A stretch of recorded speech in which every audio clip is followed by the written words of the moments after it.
Benaiah, Benjamin, Uncle Ben and Jerry's. Where you been? Come on up front. Come on up. Come on up.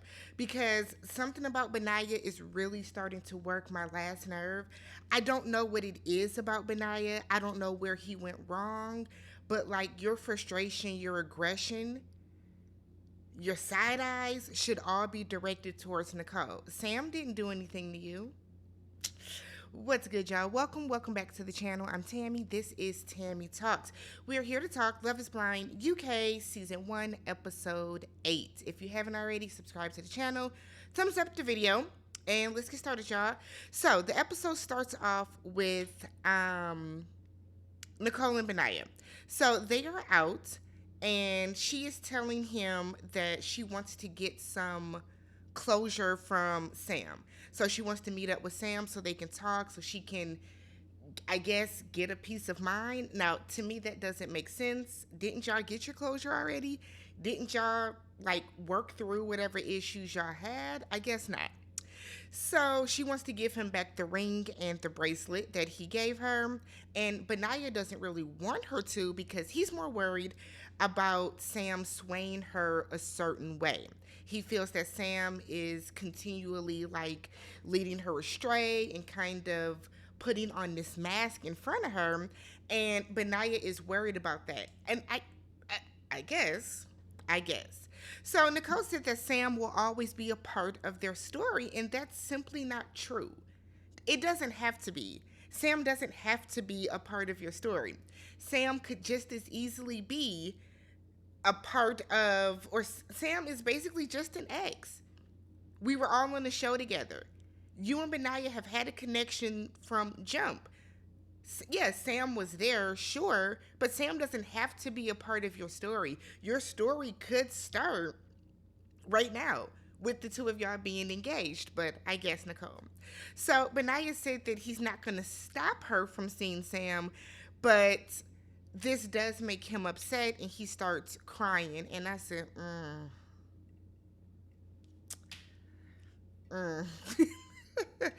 Yikes.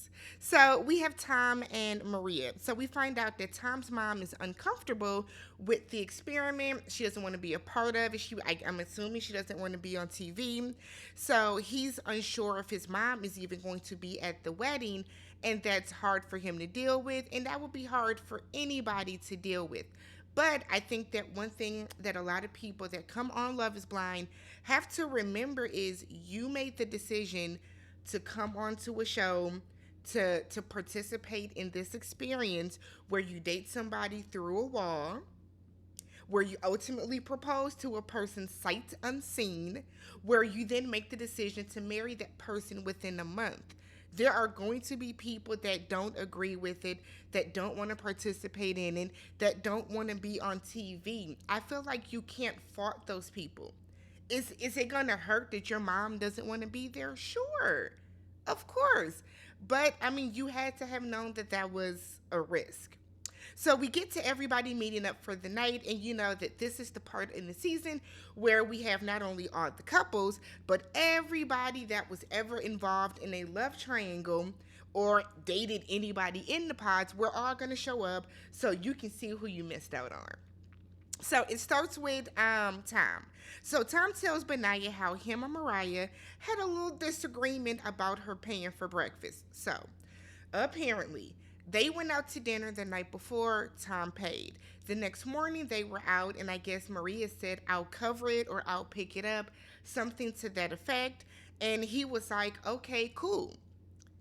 So she paid for it, and then I guess it took a couple days later for her to say that she's upset at the fact that he let her pay because, according to Maria, if you are in the courting phase of your relationship, that she feels her thoughts, her opinions are that the man should be paying for everything. She said that she would feel embarrassed if somebody saw her pay, and she even told her mom, and her mom, I guess, didn't like it either. Two things with this. Maria, why did you offer to pay if you didn't want to? Why did you offer to pay if you didn't want to? I feel like y'all are engaged, right? On the first date, I'm not gonna pay. I'm not. I am not going to pay if a man asks me out on a date for the first date. I'm not paying. I'm not going 50-50. You're going to pay, right? If for some reason you don't want to pay, I will pay my portion. I will leave. I won't see you again. But y'all have been dating, y'all are engaged.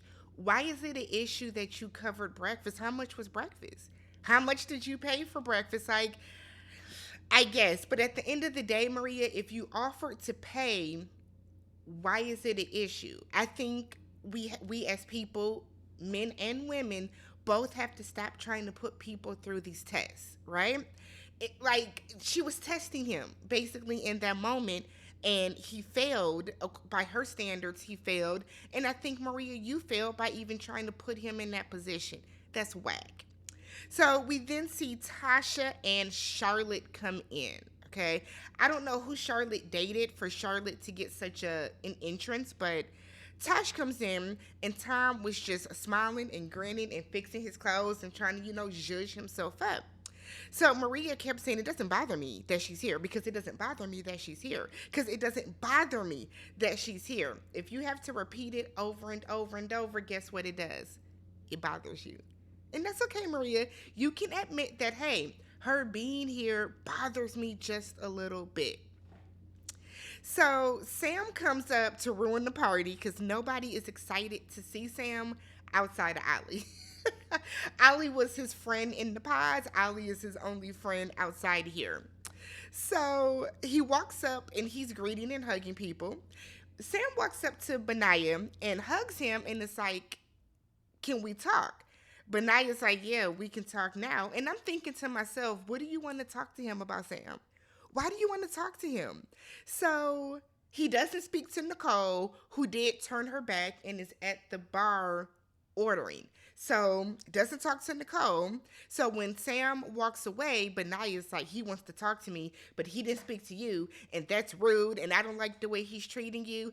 And it's like, I don't know if Benaiah is trying to tap into his masculine bag or what this is, but it's off-putting. You got a lot of sauce towards Sam that, like, you have the girl. So I don't understand this, but I guess. So Katherine is talking to Freddy and she asks him, what does he think about seeing all the girls there? And he tells her, oh, Charlotte's here. I'm happy to see everybody. But Charlotte's here and I think Charlotte is attractive. So Katherine is like, Sam looks just like my ex. Splitting image of my ex. Oh my God, he looks just like my ex. Oh my God, Sam looks just like my ex. Katherine, who does Sam look like? Your ex, right? So she's saying all this, but then she's mad that Freddie said that Charlotte is attractive. And I'm like, Katherine, girl, I'm not going to do this with you today. I'm just not. Because some of y'all put in the comments that in between the spoilers that Katherine is insecure about herself because we have heard her say she doesn't think she's good enough for Freddy. So because of that, her insecurities are just bubbling up to the top and getting ready to ooze out everywhere. And it's like, yeah, I get it, sure. But at the same time, I'm not going to keep feeling sorry for you for the issues that you are causing. I'm just not going to do. So we then see Nicole, and she is headed to the restroom or the toilet, as they say over there. And Sam uses this as an opportunity to stop and talk to her. So he asks Nicole, so like, was this all a mistake? Like, was I misled? What's really going on? And he even goes a step further and asks Nicole if she even loved him because she said she did in the pods. And Nicole is like, I did. What I felt for you in the pods was real. It was genuine. We had a great connection. Like what we shared was legit. It was real. It was genuine. So she goes on to say that she just felt like she wasn't getting what she needed from him. And he very quickly cuts her off and said, yeah, because you wanted to sleep with me and get physical, and I didn't want to. So Nicole keeps talking over him. You could tell it shook her because she pauses a little, but then she keeps trying to talk over. And he's like, yeah, because you wanted to sleep with me. And I didn't want to sleep with you because I'm a gentleman and I cared about you. So Nicole cleans it up and says, well, I'm a very touchy person and Benaiah likes that as well. I mean, Benaiah knows this and he likes that as well. He knows that. And Sam, once again, is like, yeah, but see, I genuinely cared for you. And that's why I didn't sleep with you because you wanted to sleep with me. Remember that first night when we were together? You wanted to sleep with me. So Nicole gives back the ring and the bracelet. I thought that was odd. I didn't see her with the purse. Did production hand it to her? Was she walking around with it? Do you just carry it with you? I have a lot of questions as to how that magically popped up in your hands. Okay. So he tells her he wants her to keep it because it's emotional for her to give it back. She said it's emotional for her to keep it. So they do this back and forth thing and they decide that they're going to move on with life. So Nicole goes back over and tells Benaiah that she thinks that Sam is real and everything that they shared together was real. And she thinks that Sam is genuine, but they've agreed, they hashed it out. She has her closure, they're good to go. Benaiah gets upset at the fact that she feels that Sam was being genuine. I don't understand why that bothers him so much. Somebody please explain it to me. So he feels that Nicole has let Sam pull the wool over her eyes, and that bothers him because he doesn't like somebody that he loves and cares about and has these deep feelings for. He doesn't want that person to continue to get treated in such a way. And I'm like, Sam's not doing anything to her though. Unless we are missing something, Sam is not doing anything to Nicole, like at all. So we then pan over to Katherine. Katherine still is feeling insecure and she's mad at Freddy. So, because she's upset at Freddy, because Freddy didn't care about the fact that she would feel the way that he said that Charlotte is attractive, even though she kept saying that Sam looks like her ex and Sam looks like her ex. You thought your ex was attractive too, thus and such. You think that Sam is attractive. I don't understand this. You can be in a relationship with somebody and feel that another person is attractive. I can say I think you are an attractive person. That does not mean I am attracted to you. Words mean things, right? So, in order for her to, I guess, make Freddie feel worse about himself, she decides to go over and start flirting with Sam. So she's talking to Sam and she's looking at the ring and the bracelet that Nicole gave back.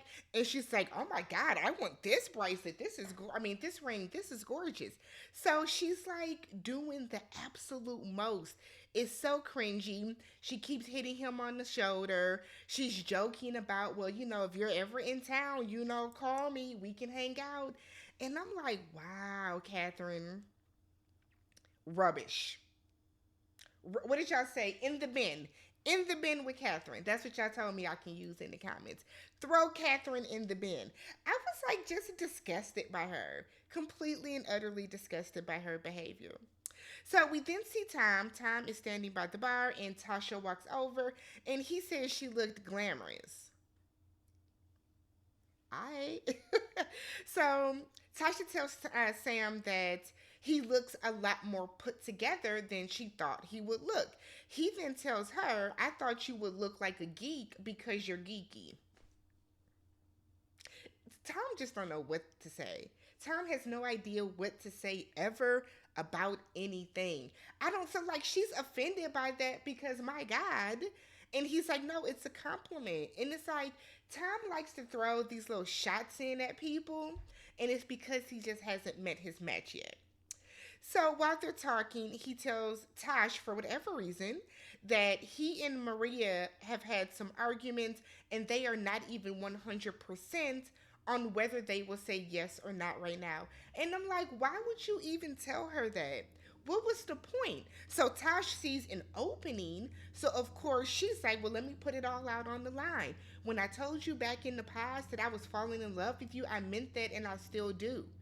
I still feel that way. So Maria is over to the side and she's clocking it. So she comes over and gets Tom and it's like, hey, um, let's go sit down because my feet are hurting. Girl, you stood up to come walk over to go tell him to let's go sit down. And then Tash kind of looks like upset or whatever that Maria came and got her man. Because in her mind, she was singing Salt and Pepper. I take your man, right? You know, that's what she was doing. So we then see Benaiah. So Benaiah's getting on my nerves. That's what I put in my comments. Benaiah's getting on my nerves. Benny, Uncle Ben, Ben, Bennington, what are we doing? What are we doing? So he knocks back the rest of his liquid courage before he goes outside to talk to Sam. Goes right up to Sam and is basically on the same. I don't think you're being genuine. I think you have an agenda. I think you're doing this. And it's like, your slip is showing, Benaiah. Your slip is showing. You're threatened. You are threatened by Sam. Because I don't think that Benaiah went to that coffee house when he met up with Nicole with the intention to propose. I do not think he did that. I think he met up with her, saw how beautiful she was in his eyes. She's a beautiful woman, but she's aesthetically pleasing to him. And she started saying all the right words that he needed to get his ego stroked.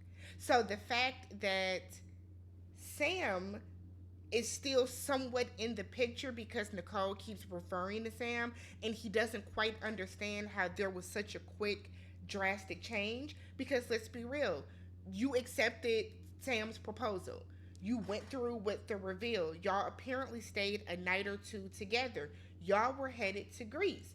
All of a sudden, there's a swift change and now you're with Benaiah and you proposed right away. So I can see why Benaiah is kind of like, what is going on? Completely get it. I agree. But I also feel like, Benaiah, you chose to move forward with her. So you having all this frustration towards Sam is misplaced, it's misdirected. So Sam asks Benaiah, why are you so hung up on this? And I would like to know too, whether Sam is genuine or not, why does it matter anymore if he's not with Nicole? You have the girl. You have your fiance. So Benaiah like skips over that and it's like, whatever, I'm not. So Sam then tells Benaiah, well, surely Nicole told you that she wanted to sleep with me the first night, and I said no. And we can see Benaiah's whole face crack. Yikes. We see his entire face crack. And he quickly is like, well, you're showing a lack of appreciation and disrespect for Nicole, and I'm not going to tolerate it. And he runs away real quick because you did not expect him to tell you that. Because Nicole has not told you that. Because Nicole has told you that she wants to wait to get physical. So the fact that Nicole does not want to get physical with you right away, even though you're ready and willing, but she did want to get physical with Sam right when she saw him, has Benaiah feeling away. Talk to Nicole about this. So the next morning, we see Tom and Maria, and Maria said that once again, I didn't mind Tosh being there, but you did. So Tom says that the conversation was intense and that Tasha said, I love you. Now, see, Tom is lying unless I'm just not remembering correctly. I do not believe that Tosh went up to him and said, I love you. I'm in love with you. That is not what happened whatsoever. That's not what happened. So Maria said that she does not like that. She doesn't think that that is respectful, which is not. Which is not. But Tom is lying because, Tom, you should have told Maria that you've been going around telling everybody that y'all are having trouble too. That y'all are having trouble and that y'all are having all these issues, because that's something that you should tell her so she don't find out from the streets. We then get to Benaiah and Nicole. So Benaiah said that Sam said some not some nice things about her and made derogatory comments about intimacy, and he did not. He didn't. Now I have to defend Sam. Sam saying you wanted to sleep with me, Nicole, and I didn't want to, that's not a derogatory statement. It's a statement that doesn't need to be made for sure, but it's not a derogatory statement. He wasn't talking mess about Nicole at all. So Nicole also never denies that, and I think that's the part that Benaiah is missing. Nicole skirts around it and it's like, I just want to move on from this. If I'm telling you I've moved on and I'm at peace with it, let's move on from it. And I need Benaiah to let the wheels turn a little bit more. Pay attention to what she's saying, what she's denying, what she's avoiding. She's avoiding that conversation for a reason. We see Steven and Sabrina, and as much as I like Steven and Sabrina, something about them is odd to me. They could just be the perfect couple, right? But the way that they skate over the issue of where they are going to live is odd. So we know that she's in Belfast, we know that he's in London, and whenever the conversation comes up about where they are going to live, they're saying to each other, to their family, to their friends in confessionals that there's not a rush for them to decide. Y'all are taking a plane, I believe, to get to where both of y'all are from. Y'all are going to be married. Yes, it works. We see people in long distance relationships and stuff all the time, but it's the way that y'all are just like, well, we'll just keep doing what we do and then, we'll figure it out. I guess. What's really going on behind closed doors? I feel like we don't see enough of them. So we get to Belfast, and she tells her mom and sisters just now about the experiment and that she's engaged and all this other type of stuff. And I'm starting to question, how often do people talk to their parents? Your mom lives in the same country and city and area as you. You went on an experiment where y'all were in the pods for about, what, 2.5 weeks, and then you're on a week-long trip, so that's about 3 weeks now, and it still has been about another week or two since y'all have been back. You haven't talked to your mom? Nobody thinks that's weird that these people are going 3 weeks without their phones and without communication, and they're not talking to their parents? That is weird to me. Now, granted, I talk to my mom every day. I'm not saying that people have to do that, but y'all don't talk to your parents at least once a week just to, hey, how you doing, still alive type situation? That's weird to me. But her family is just concerned that it seems too good to be true. They want her to be happy, but they want her to be careful because they don't want the other shoe to drop, so to speak. We see Demi and Ali. So they go to meet her family. So it's her parents, her brother, his wife, and then her sister. And the way that the dad was looking Ali up and down initially had me hollering. Hollering. So Ali tells him, I'm not into the sports that y'all are in typically, which we know over in the UK is football, aka soccer for the Americans. And the way that they all was like, Ali said that he's into boxing and MMA, but they have a really good time. They're bowling, friendly competition. Things are going great. So Ali goes and talks to her dad to the side, and her dad is like, look, this is my baby girl. I want her to be happy. She seems happy with you. As long as she's happy, then I'm happy. We've been wanting this for her for a while. Ali tells her dad that he is very in love with Demi. Time will tell if that's truthful or not. We then have our final scene with Freddy and Katherine. So they're out, and Freddy's on edge because Katherine has really been acting horrifically towards him. So Freddy tells her that Katherine asks, what are we going to do about our living situation? Freddy says, well, you still have to find work. And that's where I said, let's pause. Are you not working, Katherine? Don't you teach the Down syndrome kids how to swim? You don't do that no more? I feel like Katherine listed that she had a couple different jobs in the pods. Nonetheless, Katherine apparently is not working right now, so she is going to move in with him because Freddy thinks that will be easier. Remember, in the last episode, she said that she lived at home with her parents, right? How old is Katherine? What's going on here? Katherine, you don't seem like you were ready emotionally, mentally, or financially to be coming on to anybody's show looking for a marriage. So Freddie then says, but we have some issues that we kind of got to sort out. I have some things that I have a problem with.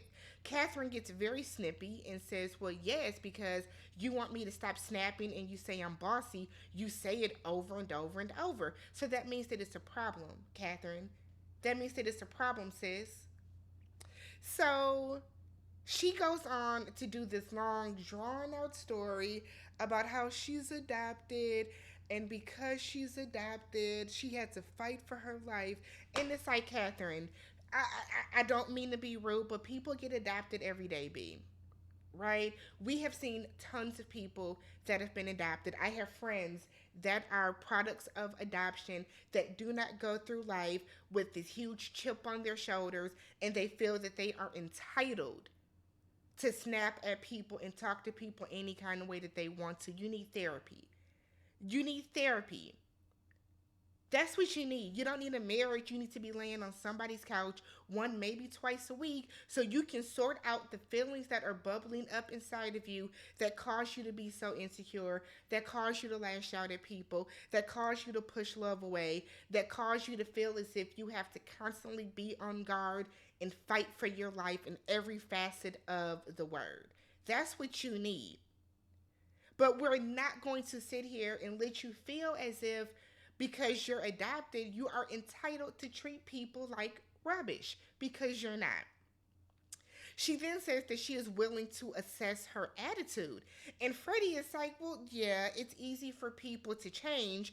And then once that comfortability sets in, then they start to revert back to their old ways. He's like, true change takes repetition, and it takes work, and it takes consistency. And she does exactly what he thought, and she snaps and she said, I don't have to change anything. I want to change because I don't want to lose you. You see that Freddie got that nice house. Freddie has job security. Freddie's handsome. You don't want to lose because you need him. He's a lifeline. You clearly don't have no money. You can't get nobody because your attitude is trash.